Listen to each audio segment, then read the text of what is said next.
刘海呀，滤镜，Happy， 什么事情永远说不到底，唱不再唱，拿它当话题，真真假假，反正明天就忘记，老了以后还是要。有意识到就行了，不用唱。而且你把你姐放在哪儿？姐姐一个人默默走到旁边去啊。欢迎汉君姐，哎，我们都很怕静电。对，一起下。会没。好，而且你知道吗？怎样？而且你知道吗？他们说要坐在沙发上，沙发上贴了一个黑点。对。我就很想问说，要做的多准？你坐不准椅子会翻掉。对，就，你没有做到，做到很好。哎，他今天为你精心打扮呢。有吗？他用火柴烧他的衣服啊。天干物燥啊！他应该是想自焚吧？小心火烛。对，是造型啊。这衣服就是长这样啊。所以你是打算要让徐熙娣知道你还是一个青春有活力的人，对不对？我是啊，我也是啊。你看我腿多细呀，哎呀！你有这个腿吗？我的腿也不粗吧，我比较细吧。我腿比较细 ，OK， 而且我比较会跳舞。对，我觉得节目目前很贫乏哎，你们可不可以不要这样子？哎呀，我们节目是深度访谈，你不要把我们节目搞得很低级，好不好？你还好意思说人家什么低级？他现在很高级耶。哦，对，节目超高级的。刘汉雅，我真的读到好多文章称赞你的节目哎。谢谢，有那么多文章吗？有那么多文章，就是那些知识分子就很赞赏刘汉雅。当时阿雅那个节目第1期的时候，他就约我，然后他就问我说，我很想要跟大家讲说，不要再骑大象了。他跟那个节目组开完会之后，觉得这个点还不够大。对。他说干脆我们就杀到非洲，然后告诉大家，其实大象现在生活的困境，因为还是有很多盗猎者要拔那个象牙，然后我们就刚好亲眼目睹。就是一头象在我们面前活生生就是刚被杀，然后就是牙齿被拔掉。现在每天在非洲有100头的大象被射杀，就是为了要取它的象牙。所以你做这个节目的时候，有担心去的地方都不会有好脸色给你看吗？其实就是这种未知，然后有一点冒险，然后但是其实又觉得是有意义的这样的旅程。就觉得很期待，不会害怕。现在听到讲话这个人是刚刚跟你比腿出的同一个人吗？是。哎，我也发觉我自己有2级耶，我真的从0到100只要一瞬间。哎，我也有很有深度的一面，好吗？在哪里？把地址给我。不过讲真的，阿雅做这个节目之后，我真的非常的佩服她。对。有一天我们在阿雅开车，她就跟我讲说。他真的不想要再当目前的主持人了。我说为什么？他说因为他一直找不到自己的定位到底是什么。不就给他贴了一个黑点了吗？不是那个定位啦，你也很肤浅，拜托。好啦，然后找不到定位，然后他说他想要转到幕后，然后去当制作人，然后做一个他真正想做的节目。我就说我支持你，可是我觉得那是一件很困难的事情，因为他还要去找。团队啊，然后还要找导演，找什么。结果没想到他真的做到了，而且节目还真的那么好。然后节目播出之后，我就一直跟阿雅讲说：“阿雅，我真的很 proud of you。”所以我除了羞辱他之外，该夸奖的时候我还是会夸奖。对，而且刘汉雅小姐今天带了她的姐姐来呢，一副就是希望我们看在有家长在旁边的份上，就不要再烦她了。可是呢，她的声明我听了其实觉得很厌倦，因为她已经讲过无数次了，就叫徐熙娣不要再欺负她。我已经听过很多遍了，就是我在康熙时期就已经听过他叫你不要再欺负他啦。哎，可是我其实现在就你欺负我也 OK 啊。真的吗？那我过去赏你一巴掌啊！哎，不要那么认真嘛，不要那么认真。所以你今天还要讲这件事？没有，但我要讲的是我姐姐。请说。但是我姐姐呢，因为非常多年前就是有上过康熙。然后他一直觉得那是他人生中的一个污点，而且他觉得在整期他在上康熙的时候，陪他度过这么难熬的时间的是你身边的那只乌鸦。他只记得那个乌鸦，是不是？就是我整个节目从头到尾我就一直盯着那只乌鸦，所以刚刚我看到它的时候，我又稍微放松了一下。怪不得我肩膀湿湿，原来乌鸦流下了温暖的眼泪耶。所以他本来就想说，他这一辈子再也不要陪我上任何节目，因为那个影像会一直留在网络上。那为什么这次又愿意来了呢？主要是我把通告费给他，金钱的诱惑比较大。好，我有读到他们的一些故事，就是好像姐姐也不是永远站在妹妹那一边的，就有的时候也会加入欺负她，可是有时候有很感人的姐妹情。对，而且呢，这一次刘汉雅拍的影片非常的丰富，有各式各样的方向。我们来看第一个影片。Hello， 欢迎来我家。这里呢，就是因为小 S 是我的好朋友，所以我愿意让大家来看我的家。我的家其实就很简单啦，简单到你看这里有一棵树，这棵树呢其实蛮有意义的，因为我有一个小学同学，他是在做那个园艺的，他就跟我讲说，其实在室内的话树很难生长，但我就一直烦他烦了3年，他就帮我搞来了这棵树，树干是真的，但是树叶是假的。为什么树叶要是假的啦？不是因为它只有那样子才可以存在啊。当然，这个小阳台的花草啊，也是我种的。然后重要的事情说3遍，我插的，我插的，我插的。摄影老师，我希望你可以非常的有眼光，就把这个花可以 zoom in zoom out， 然后360度角这样拍，好不好？不好看呢、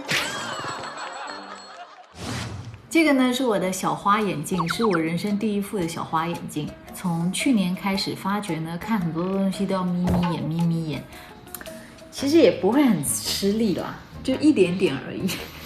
就像偶尔会戴一下这个小花眼镜。因为我本身是处女座的，你知道，我是属于那种很极端的，要不然的话我就会就是乱到一种极致，但我一收也会收到极致。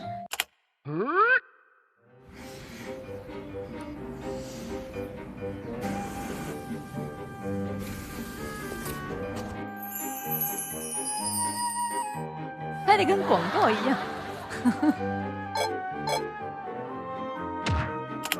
有时候都觉得自己好想舔那个角落的灰尘。打扫的东西呢，就一定要是像这个，就一定要是自然的。这个呢，就是用醋来稀释的那个一个除蚂蚁的，就这样喷2下，然后蚂蚁就对那味道很敏感，就会觉得好刺鼻呀，然后就走了。我的清洁剂呢，就走了吗？不会死是要是不是用天然？不会。这个是给女儿洗碗用的，这个是我朋友的妈妈做的，也是那种酵素，就是纯天然，自己在家里做的。在柜子里呢，还藏了一些我的私人用品。然后因为这次呢，节目组说要就是带有温度的东西要给大家分享，可能就觉得我平常是一个有温度的人，谁平常没有温度？心里有温度，所以我想了老半天。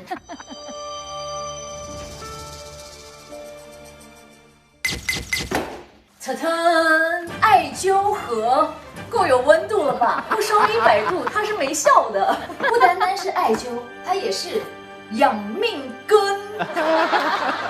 其实女人过30岁真的是靠气色要养的，所以我就会开始艾灸啊、按摩呀。讲到按摩，特特。有没有？然后就可以按到胆经，然后里头内侧的这几条筋都可以按得到。嗷嗷嗷嗷！哎，还有一个我跟你们介绍的，这个东西真的非常好用。我们把它夹着，这样，就这样揪。那你揪了之后，你的手就自由啦，你想干嘛就干嘛。哎，我可以看书，我可以玩手机，我可以打电话，我可以抓头发，我想干嘛就干嘛。但同时，哎，我在养生呢。然后我们家有一瓶，这个是贝克汉姆他送我的酒，然后这个是他的签名。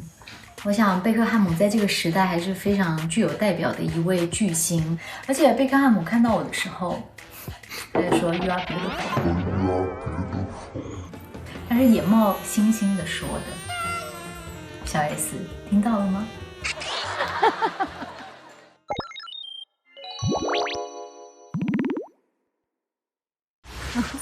树的树干是真的，可是树叶是假的，这是什么意思啊？因为如果你要自己在家里养一棵树的话，很难活。所以它是一只死树吗？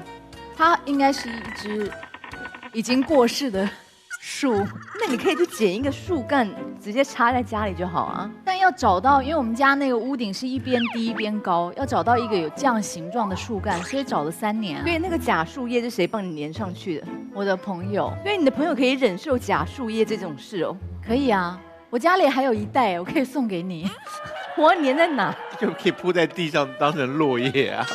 所以你自己看了不会很难过吗？就是好像有一棵树，可是树叶却是假的，我觉得这样真真假假的感觉挺不错的，就像你的脸一样。就是忍不住，对不对？好啊，我们来比比啊。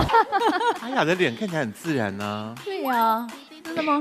她比以前来康熙的时候没有怕皱眉头好多啦。你现在可以皱眉头吗，西弟？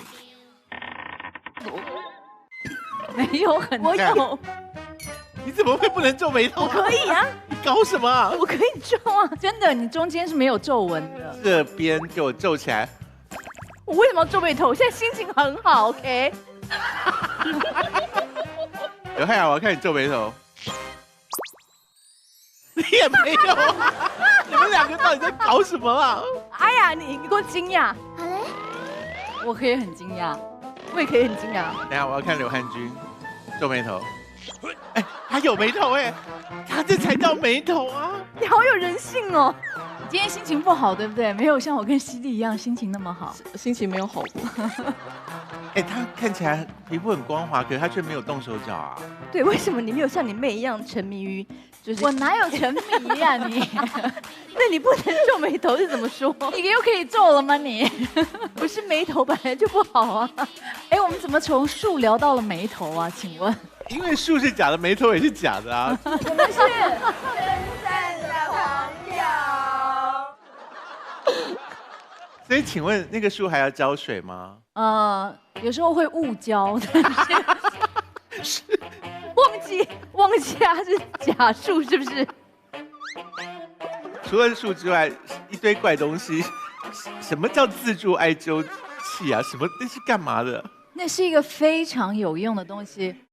就比如说烤腰啊，然后烤那个肚脐啊。你是说那根爪子就这样弯来弯去的对准你要烤的地方是吗？对，因为你知道平常它其实也有一种是放艾灸，然后可以拿着，就是有那种就是你要一直手拿着，但是那个就很不方便。是。可是有了那一根之后，你就可以随时随地，你也可以转成背面或侧面或什么的。对。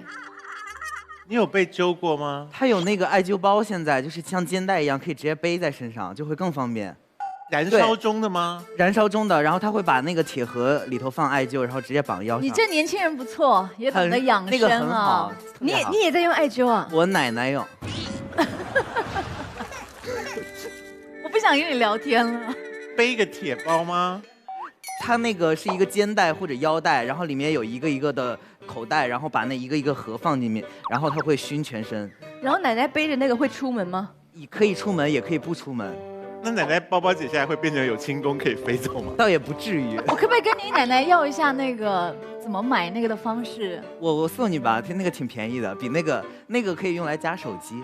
我觉得是给老烟枪夹香烟吧，就是夹好以后夹雪茄凑过去，凑过去凑一口。所以你被艾灸这样烤了那么多年，你有觉得身体变得很健壮吗？有，因为我之前就是因为那个《错冰进行曲》那首歌，是因为我真的很爱吃错冰，对。然后那时候就一天我可以为了减肥，就吃5碗冰，然后不吃正餐，因为觉得冰没有油嘛。然后减到最后呢，真的你知道夏天我穿再多的衣服都觉得好冷，然后手掌这边都是紫色的。因为你不是连那个经期都乱掉了吗？对呀、所以我后来就开始就是用这种老祖宗的方式开始养生什么的，就觉得非常有用，所以你现在手很暖是不是？就比以前要暖了吧？差冰那个时候，姐姐有觉得你妹妹要变成巨星了吗？没有想过，可是他那个时候这首歌他常常挂在嘴上。怎么挂就撞。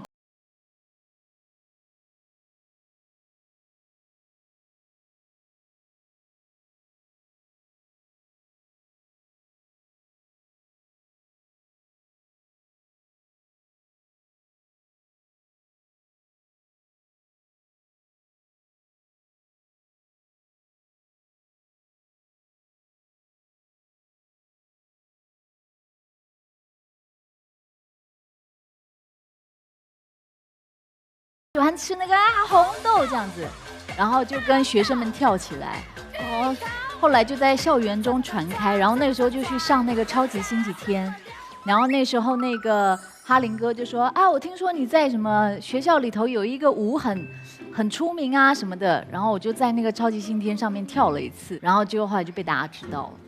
那首歌是你自己创始的哦？对啊，就因为我真的很喜欢吃剉冰开始的。你不会不知道这件事吧？他没有跟我聊过这件事。你不知道是他创造的，不，我觉得估计我跟他聊，他也忘了，他更不会记这种事。这很了不起耶这件事。你自己写一首歌，你都要三番两次跟我讲你创作了一个歌。你有跟我讲过这件事吗？应该多多少少有吧。不然你以为剉冰是谁做的？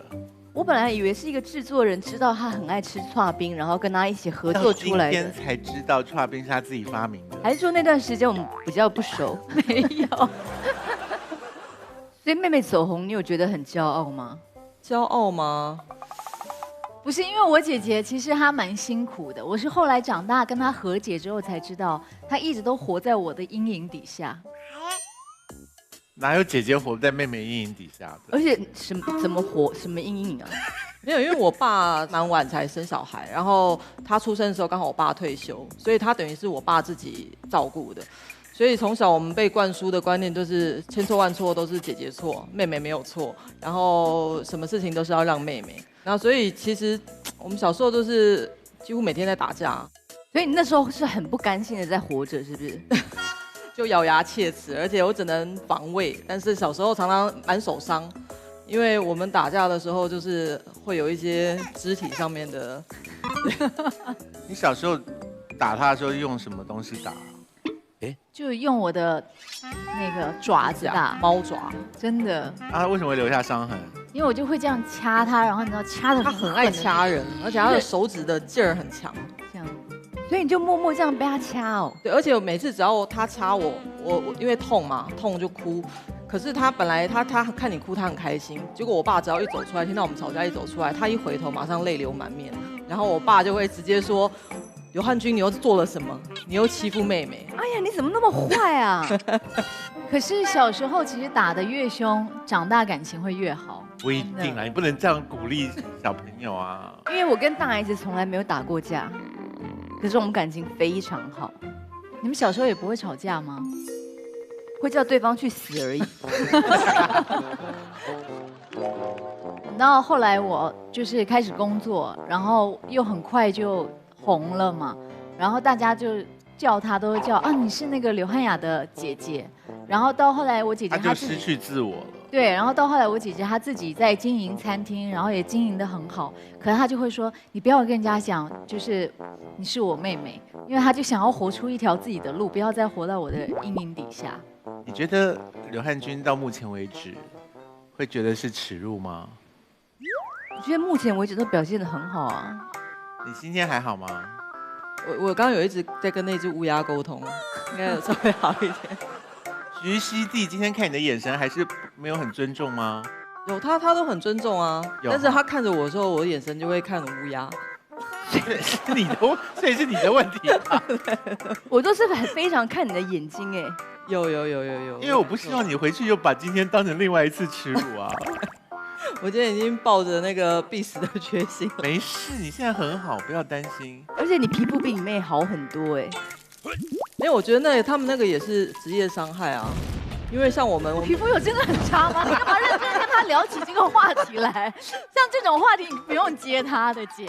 哎呀，你不要吵，你让观众看，你姐皮肤又白又嫩，真的在发亮，它有发亮哎。他皮肤真的很好。而且你妆应该非常淡吧？ Hello， 我有啦有啦妆也没有很浓，一个很黑的人。人，黑影走开，黑影走开。但小时候大家说他像郑秀文有，现在还是有像。有就是他比你像明星啦，我跟你讲。对，其实他长得比我漂亮。就他如果在香港，就算不是明星，也是某电影公司的高级主管那对种感觉。或者是写书的啦，对或者对是知识分子之类的。是的，我觉得皮肤还是需要保养的。阿雅姐，我推荐给您我们的富尔佳灯泡膜，它不仅可以提亮我们的肤色，也可以消除我们皮肤的暗沉。下次在姐妹的聚会的时候，边敷着灯泡膜边谈心，不但可以透亮肌肤，也能消除皮肤的暗沉，也能照亮我们美丽的心灵。哎，那你后来因为《穿冰进血红》的时候，你有想要让 S 姐妹知道？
因为明天早上又是要那种5点起来化妆的那种。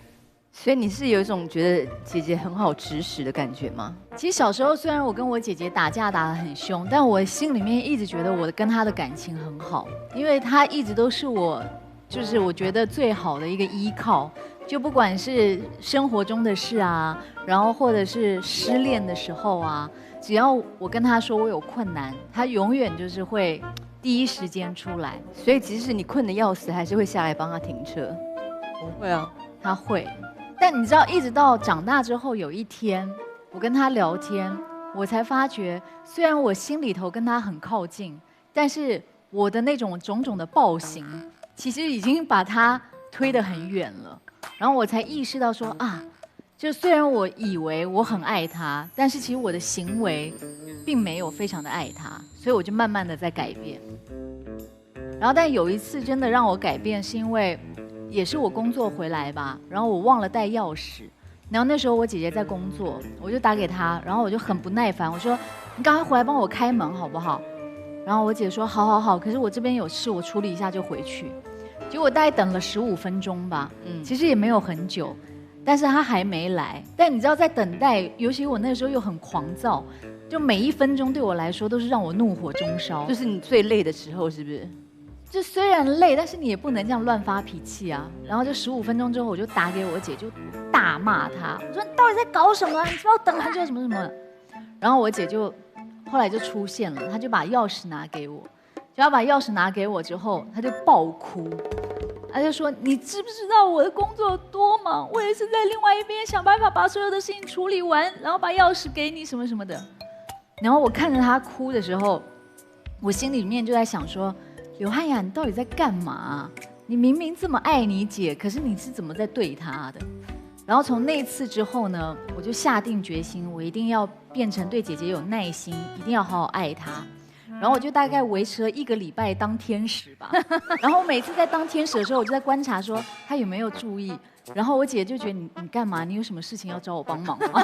就是你知道，然后她也不习惯你变这样。对，然后就1个礼拜之后，她也没肯定我，我又对她发脾气，我又爆发了。我说我已经改变了，难道你没有看到吗？你根本就是一个很有病的人嘛，当时。对，然后我后来又对他爆发之后，我又在想说，那我要让自己变得有耐心，可是这种急的要让自己变得有耐心，也是一种没有耐心。你们懂我讲的那意思吗 Of course， 我们智商很高，OK。？OK。然后我还记得前几年有一次，我听到我的朋友跟我讲，因为他跟我姐姐也认识嘛，他说：“哎，我跟你姐聊天，他跟我说你是他这一辈子最爱的人。”然后我心里就好高兴，超越爸妈，哎，也不用不同跟爸妈，的爱啦，对啊，，不同的爱。但是因为我们小时候真的是就是一天到晚在吵架打架，所以其实我跟她真的不太像姐妹，比较多的时间是比较像是好朋友。然后很多事情平常不太会联络，但是只要一聊天，我们可以聊很久，而且聊得很深入的那一种。两个人真的都会就是流眼泪，就是会聊到彼此心里面就是可能是最近很受伤的事或什么。他一直很想改变他自己，然后因为我们从小相处模式就是这样子。我因为他开始研究星座，因为从小就觉得奇怪，为什么一个家庭长大2个小朋友的个性会很不一样？我们开始分房间之后，他有他自己的房间，他的每一样东西都摆在定位上面。然后那我就是因为国中生嘛，这东西就乱丢。那有时候可能笔不见了，橡皮擦不见了，我就想要进他房间去拿。我想要拿完用完再放回去就可以了。就那时候他也才国小而已，每次一回来就怒气冲冲跑来问我说：“你今天是不是进我房间？你是不是动过我的橡皮擦？你是不是动过我的笔？”可是我就觉得奇怪，我明明都摆回原位。他说没有，我橡皮擦是摆直的。我就想说天哪，怎么会差这么多？后来我就开始研究，我才发现他是处女座的。然后因为我是射手座的，射手座的就是会有时候太过随性。所以他真的是有洁癖，是不是？就我是比较极端吧。因为我跟你做朋友这么多年，我没有感受到你有那么洁癖耶。我觉得自己也还好啊。他刚刚在那个影片里面表演那些什么要用舌头舔每个角落，然后是谁的手在那边擦每个角落啊？你们的同事，对对 OK 对。所以他们在检查是不是如你所说的一尘不染。对，因为我记得有一次我有几个朋友来家里，那我以为朋友来家里就会坐在客厅大家聊天，但我那大概3个朋友吧，他们就是在我家各种不同的角落，就站那边3个人围成一个小圈圈，说怎么会这么干净啊？这边都没有灰尘呢。然后再换到另外一个地方说，哇，真的是一尘不染。我想说，然后就回家了吗？感叹完之后就说 OK， 哎呀，我们先走一步了。是卫生所派来的吗？啊，刚刚的东西里面呢，有那个他跟你示威的贝克汉送的那个，我觉得还好啊。而且贝克汉一定是一下飞机就直接到你的节目，对不对？所以你是他看到的第一个华人，所以你觉得他能说什么？所以他是很无奈，最后只好说 You are beautiful 吗？没有没有没有，我没有逼他说或干嘛的，就是在最后我们要拍照的时候，而且是没有镜头还是什么，他就是说 You are beautiful。而且我的长相好像确实就是外国人会觉得，对你就是长得很华人，就是标准华人东方的那个代表。这段话的走向是，你想要引导到什么地方去？他其实主要是想要夸奖我很有东方美。东方味。对了，他东方味十足。没有毁灭的部分。没有，因为像很多现在华人都眼睛超大颗，然后鼻子超挺的，下巴超尖的那种。那个外国人可能就不会觉得说 beautiful， 因为就长得跟他们很像啊。圆润一点的比较 beautiful。对。所以他称赞完你 beautiful 之后，有交换联络方式吗？我觉得他几乎就要了。没有就没有，还几乎就要了。你为什么不说 Wait a minute change the WeChat？ 不行，女生还是不能主动的。那请问他刚才非洲照示范那个滚轮是怎样啊？你知道他在我的手机里面，我给他输入的名字是棍指，然后他又非常喜欢帮我按摩，然后我只要说哦肩膀好紧，他就会过来按，然后我就说哎呀你指头可以不要像棍子一样啊，放软。这好还是不好？像棍子？当然是不好啊，因为像我明明就是好，我这个才叫真正的铁雀。你感受一下，像我按我的指头很软，可是我会使力，你知道？对。可是他的指头就是很痛，你给他按。是不是很痛？超手指头为什么不能有？我这个才叫点穴，好不好没有，你那就是棍不是见仁见智。如果你是喜欢拨筋型的跟点穴型的，那你就要找我，就要抠我这样的技师。你再按我一下。又虎口又虎口，你除了虎口还有别的地方吗？不是，你最近头发不是分叉吗？可以按一下虎头发没有口。分叉，按虎口可以防止头发分叉吗？我头发发质好的不得了，好不好？什么意思啊？因为每一次他们只要有任何的毛病，我都说按虎口，比如说晕船呐、或者是什么胃不舒服啊，按虎口真的有用吗？按虎口真的有用所以。虎口可以治百病，是不是？是，还有敲胆经也可以。胆经在哪儿？胆经在这儿，然后是干嘛的？敲胆经治百病啊。又治百病，又治百病。你可以不要再把这些错误的尝试交给你的小孩吗？当然，你真的生了什么病，还是去看看医生。只是你平常保健的时候，像你的经络啊比较活络嘛，这个也是我们老祖宗的智慧啊。哎呀，我有问题。请说。我以为你这一次来，你是要摆出仙女的样子，就是炫耀说你做了高级的节目以后，现在得了奖。虽然一般观众没有很爱看那个节目，可是一般观众没有很爱看那个节目吗？点击率还好啊。哦，还好。喂，对，虽然有品味的观众还没看过，赶快去看看好吗？有影响力的观众都会注意到这个节目。至少是知识分子都很爱看。对，所以我就以为他这次来要摆出那个老娘已经变仙女的那个样子来对付我们，结果没有哎。对啊，你为什么不耍大牌啊？但是我就是这个样子啊，那不然要怎么样？对，如果现在记者访问你，他是冲着那个节目而访问你的，你可以非常知性的回答啊。你好肤浅哦，不一定知性就要这样子啊。那我到底要怎样？没有，你可不可以示范一下一个当制作人，然后主持那么厉害知性的节目的艺人来上我们节目，该回答的态度？用我去探索。其实你他还是那个家伙，他根本没有变高级啊，怎么搞的？因为他们那个节目导演很高级。不是，我就是这个样子。我觉得就也不用刻意吧。他在那个节目当中被人家喜欢，也是因为他是很自然他的。做那个节目的时候，有一些来宾就没有很投入那个行程，后来就会想要回家或什么的。阿亮有这种来宾吗？朴树啊，快讲给我听。他就是直接到机场的时候就说，哦，他很后悔答应这次的为什么？那集内容是什么？去古巴。他不开心吗？那个不是，因为朴树他本来就是一个很做自己的状态，然后他可能一开始也是觉得这个行程听起来很有意思，然后但是他到了我们要出发的时候，他那个时候的心境就很想要自己待着。你说在出发之前，他突然那个想家的感觉，想一个人静一静的情绪突然上来了，对，然后他就真的走了吗？他虽然还是很敬业的没有走，但是他完全就让你感觉他不想要留在这儿。可是你不是说他在那集里面还有上台那个玩乐器什么？后来大家就说朴树真香嘛，就是说他一开始其实是很不想的，但当他慢慢在经历一个过程的时候，他自己就开始喜欢上了。他就是一个很真实的一个状态，所以如果朴树他当时是那个样子，我也觉得很好，总比你明明是那样想，还要假装说啊这样这一切很好，因为那种假你其实也会感觉得到，他还是一个很有温度的人。你觉得跟谁的相处是真的让你觉得战战兢兢？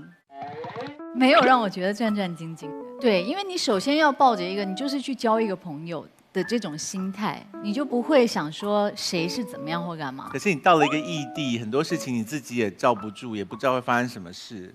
但这就是旅行最有趣的地方啊。然后我们那个时候就是录完古巴的时候，我们要从古巴要回到北京，那我们做的是在 check in 柜台的时候就跟那个航空公司确认说可以带几件行李上飞机，因为一般不是都是2件嘛。那个服务员也说就是2件，他们说好，那没问题。就在登机的时候，就有一个很魁梧的一个男生出现说你这个不准带。然后我们的小伙伴就想说，但是我们刚刚 check in 的时候才确定说可以带啊。结果那个男的就回答 The rule is changed。他真的是这样回答，他就说你现在要带上去可以，但是你要付$1000。那因为那个时候大家都已经登机了，然后我们的小伙伴又很着急，就想说好吧，那就付吧。他就说那你可不可以开收据？因为还是要回来是要报账是工作。然后那个人就回答他说好啊，你现在可以过来跟我开收据，那你就要坐明天的飞机。然后所以就付了$1000，也没有拿到收据，然后就上飞机。这样已经听起来已经很恶霸了，对不对？对。就到了莫斯科之后呢，然后下次要登机的时候，那个空服员就随机点了几个人，而且看起来都是那种比较好欺负、就比较老实的人，说你们下去。他也不跟你讲什么原因。其中一个是我们的摄助，那因为我们的那位摄助他不会讲英文，所以他被这样点下飞机之后，他也不知道他要干嘛。那我们的制片就开始沟通，可是那个男生呢非常的凶，我们的制片就有一点开始情绪起来。我就出去，我说 Excuse me， 然后因为其实他就是超卖了嘛。那我那时候我坐商务舱，我旁边还有位子，可不可以让我们这位同事坐我旁边？因为他不会讲英文。结果你知道那个男的看着我，好像觉得我羞辱他到极点，他这样看着我说 Get out， or you pay me the money，Get out， 真的假？真的。然后我就吓到，我想说怎么会是这样子？我们就10几个人站在那个登机口，因为不知道要怎么办，然后我们就处在那边，大概等了1个小时，最后就来了一个很胖，可是表情真的很的一个女生，你知道吗？然后我们才正要跟她讲话，她的手机就响了，她开始跟她那个手机的人开始聊天，然后聊一聊还讲，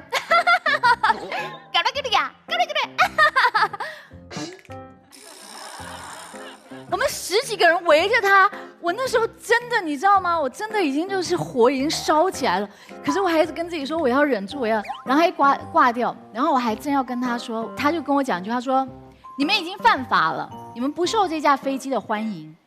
犯法？对，我说什么意思？他说我们会在法庭上见到你们，然后他就不跟我们解释，他就跑到后头把所有的乘客叫下飞机。因为好像我后来了解，就是如果乘客整个下飞机的话，那就是代表是我们这群人让这个飞机不能飞的。然后就出现了大概10个警察，都拿着枪跟警棍，然后就把我们10几个人带到一个小黑屋里头，开始做笔录。我们连去上洗手间都要有拿枪的人跟着我们去，好像我们是暴民，你知道吗？后来还是大使馆的人来救我们。还动用到大使馆，然后我们坐在那个小黑屋的时候，小伙伴们对看就说这个才是真正的奇遇啊！而且最后呢，那个航空公司没有派任何人来跟我们解释，就过来跟我们讲说，我们领导说你们还是不能坐这间飞机，而且我们不能帮你们安排下一台，你们自己买票。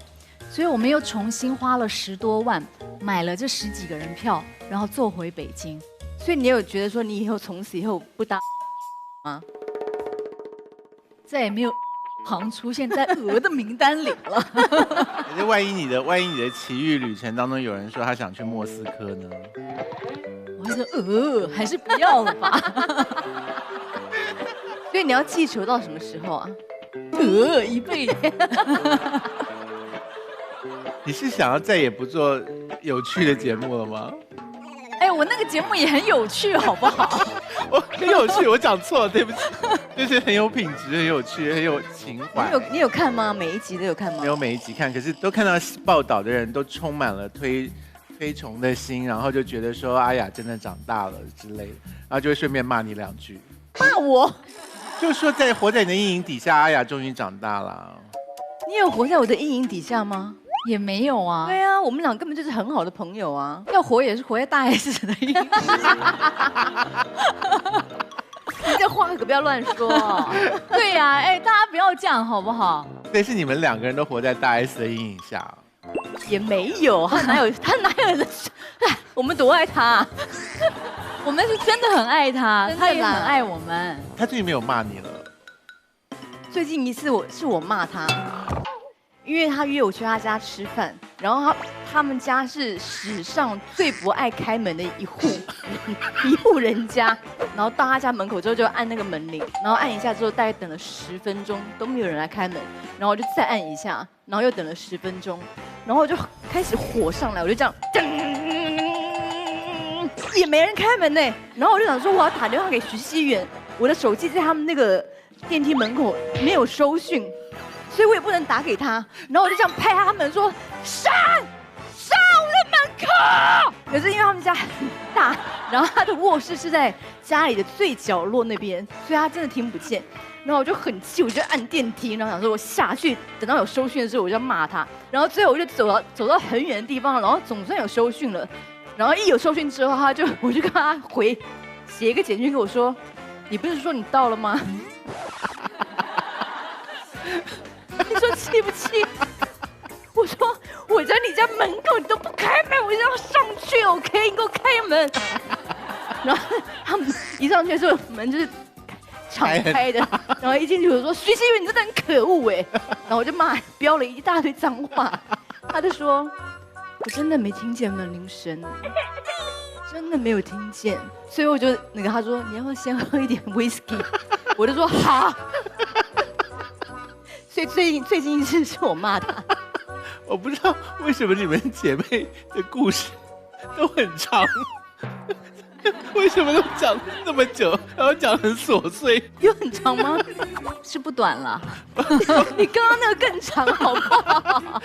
莫斯科那个也很久，我的妈！好啦，我们现在访问已经没时间啦，这2个故事占用掉了，观众已经无法再了解深刻的阿雅了，因为我们节目结束了。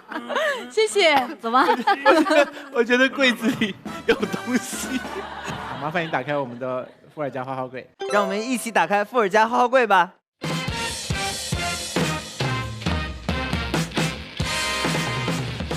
眼镜有什么好拿来的？因为是人生第一副的小花眼镜嘛。哎呀，我想跟你沟通一下。这是老花眼镜。你干嘛要叫它小花眼镜？你们干嘛要叫它老花眼镜？它从诞生的时候就是被取名为老花眼镜。你凭什么要有一个新名字了？你干嘛这么害怕提到“老”这个字？也不是害怕啦，也可以叫它老花眼镜，好不好？老。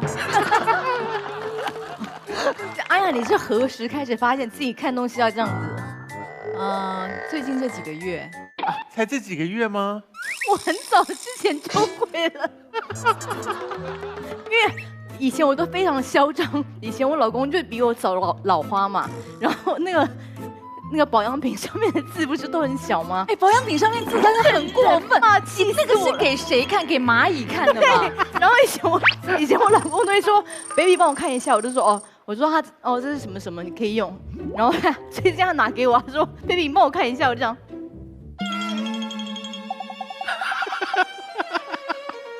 什么东西啊？不要再买这个东西了 ，OK？ 我有问题，你们作为好姐妹，为什么不让彼此知道你们有老花眼了？也不会啊，没有脸讲是不是？我们那时候去旅游的时候，不是会这样，然后就有讨论过说怎么看，现在看东西都看不见。那为什么你没有老花眼镜？因为我觉得我还硬撑还是看得见。其实我硬撑也是可以，只是觉得人生何必要硬撑？那你何必硬撑它为小花眼镜呢？你已经接受这。我没有在硬撑，我发自内心觉得他还蛮可爱的。我想要叫他一个我喜欢的名字，行吗？行。那你去看医生的时候，你好意思说医生大人，我有小花眼吗？他根本听不懂你在讲什么。我需要一副小花眼镜。但我前阵子看了那个蜜雪儿菲佛的 Michelle Pfeiffer， 是，就是她现在60吧，然后她也是从很年轻的时候就做演员啊、出道什么的，然后她就说。他说他有时候在做一些事情的时候，会突然觉得怎么那么的吃力，然后他才想到说，原来我已经60岁了。因为有的时候其实你心里住的那个人，并不代表你跟你外觉得自己是20几岁、10几岁。对，他说你会忘了你自己的年纪，但是呢，他现在越来越知道，其实所谓的美丽，不是你的外表要很年轻，而是你要活出那个年纪最好的状态。那你干嘛一直去打肉毒？我没有一直去打，我1年就打个1次2次，跟你一样，好不好？好，接下来我们要再去看阿雅的家的其他的方面。这个照片我一直放在这边，就是我们4个人小时候一起去玩的时候。这个是我爸妈应该是刚开始约会的时候，所以我觉得这张照片非常的宝贵。然后这个的话是我猜的最后一期，对我人生来说应该是一个很大的一个转折期。这个是那个周迅送给我的，这个是自闭症的小朋友们画的图。这个照片呢，就是我们跟自己的偶像，跟王菲一起唱了一首歌，跟王菲唱歌，哎，我的天啊！我们4个人那时候紧张到简直了，真的就是非常非常的紧张。我手上呢有一些很珍贵的照片，然后跟大家分享。那先从家人开始好了，因为我跟我爸的照片也很少，然后所以每一张我都觉得很宝贵。这个是我给我爸做饭，给你们看。我妈以前有多爱打扮啊！还有你看看我小时候的样子，我真的是一个乖孩子。我们那时候应该就可以说是留守儿童吧。在台北，我们叫这样的儿童叫钥匙儿童，就是你会挂一把钥匙在身上，然后回家的时候自己开门。我跟我姐姐那个时候就是那样。接下来来看姐妹的吧，我们有好多都是在一起玩、一起 party 啊什么的，这个就是应该我们一起出去玩的。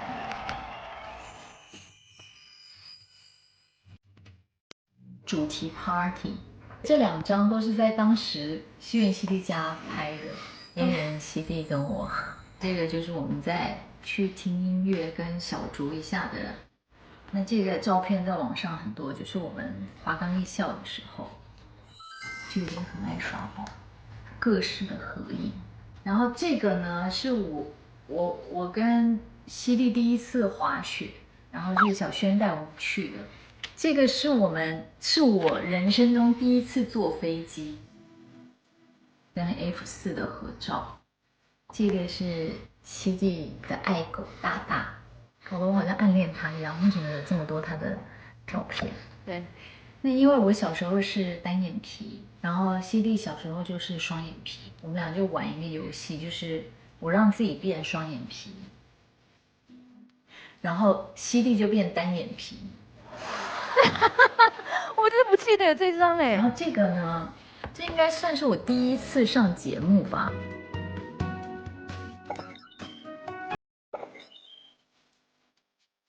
不过后来开始工作之后呢，其实自己心里头也会有自己喜欢的人啊什么的，然后有时候也觉得很烦恼，因为真的不知道该选谁。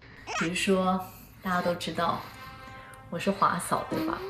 我并没有很刻意，你不要觉得我把它护背就代表我觉得这张照片很珍贵，我就是觉得它很珍贵。跟刘德华的结婚照哎。那么另外呢，大家可以看到，没错，先头盖的就是王力宏。所以我也不知道我在力宏跟华仔之间到底要选谁，所以最后为了不要辜负他们两个，为了不要伤他们两个的心，我就嫁给了我现在的老公。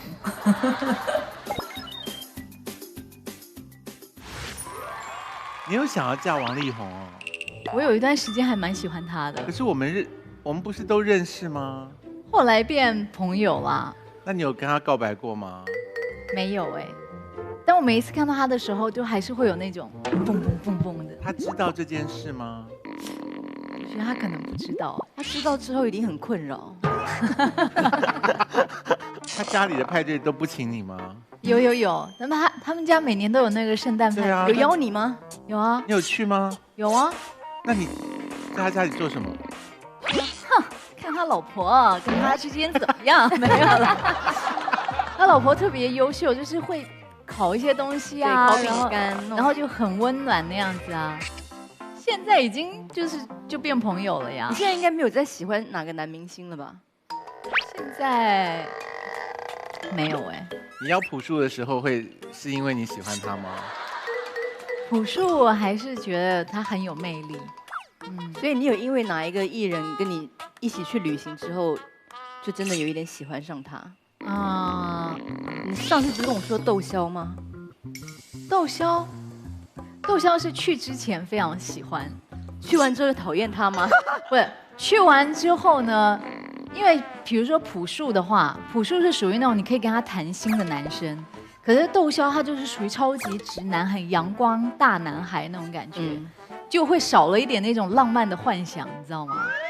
对，因为之前是看他的戏就觉得哇很浪漫，可是其实他是那种嘿哎呀怎么那种，就随时都是这样子。对，他是属于很阳光的。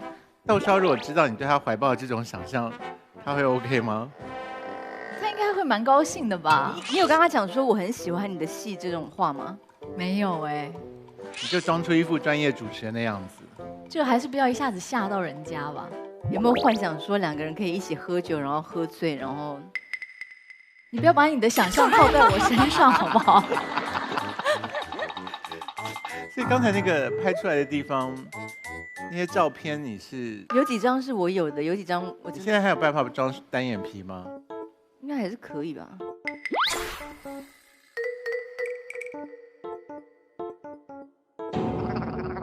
有成功哦！哇，好有威严哦！好有威严。欢迎收看《花花万物》，我们要讨论的是，你好像要统治地球的样子，好吓人。你现在可以弄成双眼皮吗？啊，我忘记你割了，不是割是缝好吗？所以你现在回不去单眼皮了。回不去。现在可以用单眼皮吗？让我回忆一下你原本的你，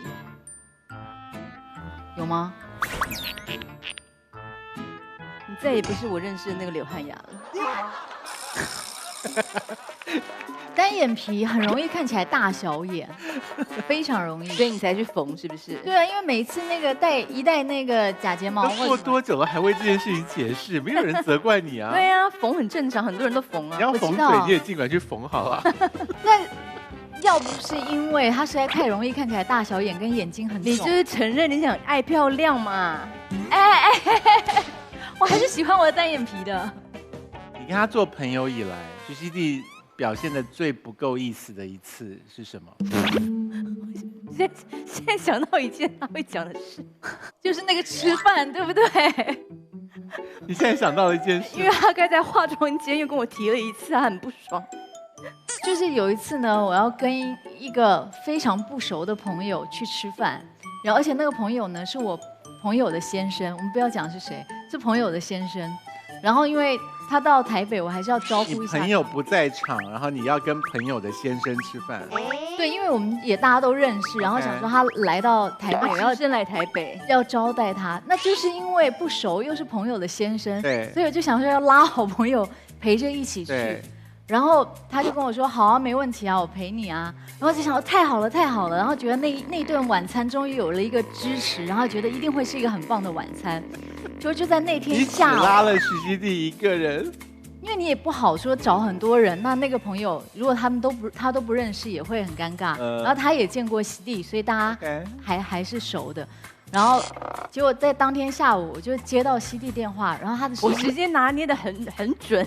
对，就是在你已经不知道该怎么办的那个没有办法求救了。对，他就说：“哎呀，哎呀，我今天真的我胃好不舒服哦，我今天可能没有办法陪你去啊。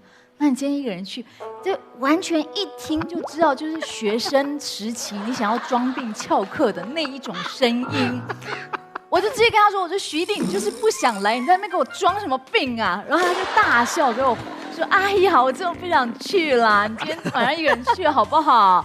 那你就去我那家店吃饭，我买单。问题我根本不 care 你买不买单，我是要有一个人可以陪着我。”就最后整顿晚餐就是我对着朋友的那位先生，因为你不是说聊得很来吗？就跟他天南地北的聊这样。对这件事人家很 care。但只是小事而已。你很贱，你常常搞这一招。我后来根本被他气到，我约他吃饭，我后面都其他人都没有这一句，只有他有这一句。我约他的时候都会加一句说：“不要来就现在说。”然后他就会立刻回说我不要去，然后我说很好，不要等到最后一秒才跟我讲，把位置空给别人，就很烦呢。可是其实他装病的时候，我心里就觉得他太可爱了。很幼稚啊，这家伙。就是只有你这样的朋友，他才会跟你来这一招，而且他明明知道你会把他识破，他还跟你演一场，你知道他还有吗？脸演那个什么胃痛什么鬼我？很喜欢演病，就是有疾病在身，所以没办法前往。你跟他做朋友以来，没有讨厌过这个人吗？没有嫌烦过？而且越是认识越久，就越爱他，真的？你不觉得吗？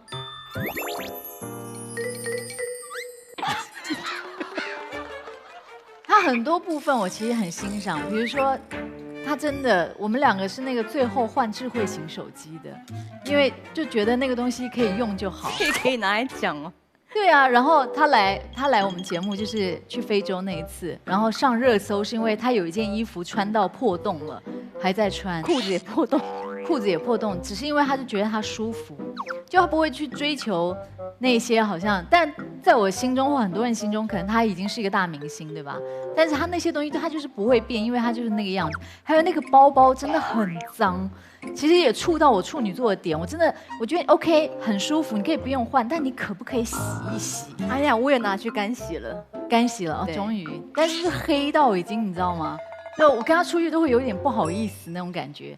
但他就觉得，因为他喜欢，所以他就用。我问你们两个，好琐碎，为什么会出现包包已经拿去干洗了这种废话？但是友情就是建立在这种点滴跟琐碎当中。好了，我要看下一支影片了。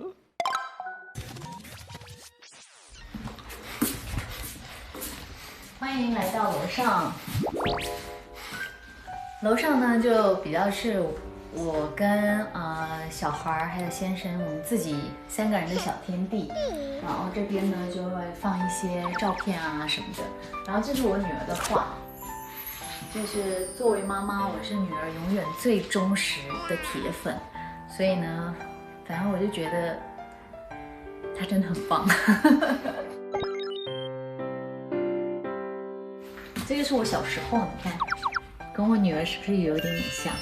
但我女儿还是比我美很多的。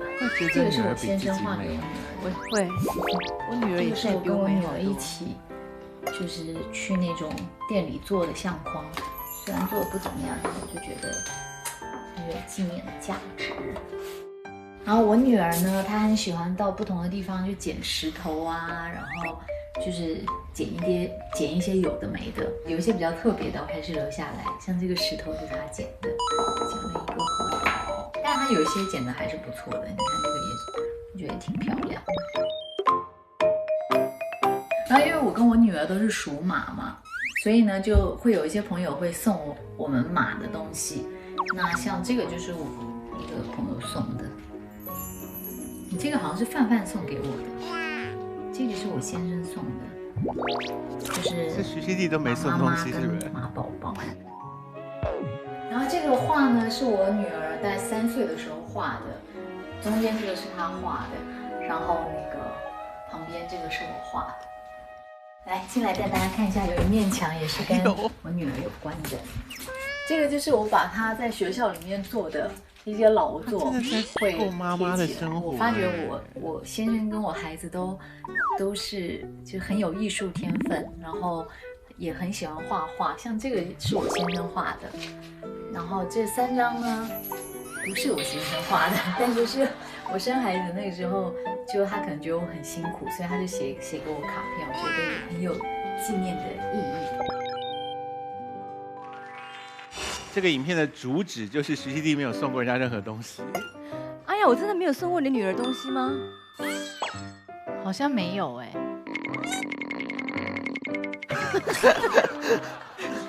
但是其实不送东西也是好的，对啊，我们都会只讲，比如说他生日，他是真的不要人家送他礼物，我知道，而且只要你送他礼物，他真的会生气，那你干嘛要让寿星生气？我也没有，但是我应该有送一些我女儿穿过的、穿不下的衣服给你吧？没有，他有送过我一袋，但全部都是很烂的东西，真的。就比如说他那个笔已经快写完没有水的，有没有？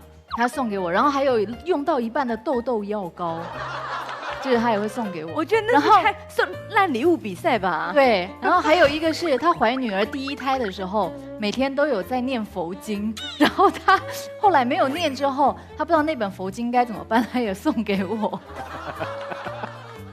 如果阿雅像刚刚那影片中这样拉着你在她房子里说这个是她画的画，这是她捡的石头，这个，我就说，哎呀，可不可以先给我一杯红酒？所以有酒就好谈。所以做妈妈的人不一定能够认同另外一个妈妈的热情，是吗？我们通常不会拿这些东西去烦自己的姐妹淘。你不要跟我说，我等下柜子打开来，里面有你女儿捡来的石头。那是一定有的呀，你要懂得欣把赏。柜子打开，我看。让我们一起打开富尔佳花花柜吧。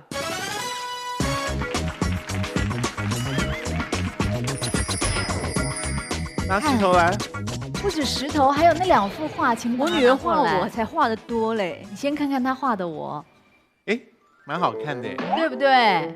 她还是很有眼光的，好不好？真的，是好看的石头。我看，怎么办？不能骂哎。他不是乱剪的耶，他是看到有特色的他才剪。看看，你看这个她画的多好，你看这个裙子这种色彩的我女人也很搭配会，花，好，不要吵，不要吵。就是我在外头工作的时候，然后她想我，她就给我画了一个，很好看。然后就说妈妈她爱我这样子。我女儿每一天都会画我，你再把另外一幅拿过来。然后都说 I love you 什么 every day。对，然后这个是我老公画的，他跟我老公一起合画的，也是我回来的时候，就他们已经把它裱好送给我。刘汉君，你有料到你妹妹有一天过这个生活吗？没想过哎，我一直觉得她是一个事业心蛮重的人，就是我的感觉里面了。对她非常的重视她的工作。我们2个其实本来都没有打算生小孩，后来是因为我妈不断的动之以情，就觉得说我们家都没有一个传宗接代，没有小孩。但是后来我想说，反正她工作这么忙，又那么会赚钱，那这种苦差事就我来做就好了。你是抱着这种心情才怀孕的哦？没有啦，那当然后来舍我其谁的心。但是她后来怀孕，其实我真的也还蛮讶异的。对，因为阿雅以前常常就是大声的表达出说她是一个不会结婚也不会生小孩的人。你有料到你会进入这个婚姻吗？还是说这对你来讲是一个神奇的事情？比较是后者，就女生到了一定的年纪，你就经常会被人家问说啊，你会不会想要结婚啊？怎么还没有结婚啊？就过了30之后，就一直被问。然后我那时候心里其实有点反叛，我就觉得为什么一定要结婚呢？然后这种观念对我来说是比较震撼的，因为我觉得你应该是为了爱才去有下一步要结婚什么，而不是你因为要结婚而去找一个对象。你的婚姻有婚姻感吗？就是有感觉自己在婚姻中吗？其实我没有觉得投入婚姻或不投入婚姻的差别，而是有了小孩之后的差别，那个感觉比较大。你会不会觉得就是先生的地位变比较低，小孩还是第1名？不会耶，对我来，在我心中还是先生是第一。你是不是有不小心说出了？你说在你心中先生是第1名？你瞪他吗？所以你跟他最近，你们现在还常联络吗？常联络啊，我们4姐妹有一个群组啊。可他真的很难约，我今天就是在北京叫他晚上要出来吃饭，他竟然跟我拒绝。他很奇怪哈，就是他很喜欢朋友，可是又很讨厌被约出来。对，不是因为本来说好了是阿雅到我的饭店跟我聊天，那就很好啊。结果现在他搞一个又约北京的其他朋友，然后刚好范晓萱也来到北京，就变成是那个自己说，如果范晓萱也在北京，这是多巧，大家可以在这当然边要聚聚会啊。就他竟然因此他就不来了，因为本来是说好要到我饭店，你现在跟范晓萱不合了？不是，因为本来说应该真的是他应该其实心里很嫉妒小萱的才华呀。本来是会到我饭店，现在改去餐厅，我就不想要。原来问题就在小萱身上哦，原来是这样。我们还是把我们的修复车可以把友谊也可以修复，所以我们把修复车带到我们的台上来吧。阿雅，等一下可以从富尔佳修复车上面选择一部分的物品，从事公益的使用。同时，我们的伏尔加修复实验室会给大家介绍物品相关的修复技能，通过修复可以让更多的物品变得更有温度哦。这是我看过车上最多养生物品的东西耶，选3样。选3样。嗯，这个一定要走，这个然后这个加艾草莓一起走，对不对？还有这个可以。这什么鬼？这个超又来了，什么啦？的，我跟你说，女性呢，其实这个骨盆跟屁股很重要。然后有时候你不晓得自己的屁股其实有很多的结，你就这样，然后你这样滚。你生小孩以后智商有流失吧？没有没有，什么？你在家弄，我生小孩之后是往智慧的方向走啊。这是什么？这个是我做就这一季节目的时候，我们去那个海洋啊，不是在讲那个塑料垃圾现在对环境的影响吗？对。然后其中那边当地有个艺术家，他就是会用，这都是他在海边捡到的，当地的当然挺值得捐啊。这是我做给我女儿的，这个真的不行。这可以啊，因为她会跟我吵架，我女儿，这是你女儿的吗？对，我做给她的。Eva，因为这个是关于海洋的故事，我们希望让更多人知道海洋有多么的重要，要保护海洋。所以我觉得像 Eva 这么乖的小朋友，你一定不会建议把这个礼物捐出去，让更多人知道关于海洋的故事吧？嗯。怎样？你们跟这个行有什么差别？你们自己说一说。啊，刘汉雅小姐呢，现在要写上一张祝福的卡片给这些物品的新主人，因为怀抱着慈善的心买下这些东西，就可以做更好的公益，尤其是那一个代表海洋的关心的这一个艺术品。我可能会写脏话。啊，把新的一部分交给你了，好自为之。刘汉雅的祝福，希望拿到的人可以珍惜他们。拜拜，谢谢。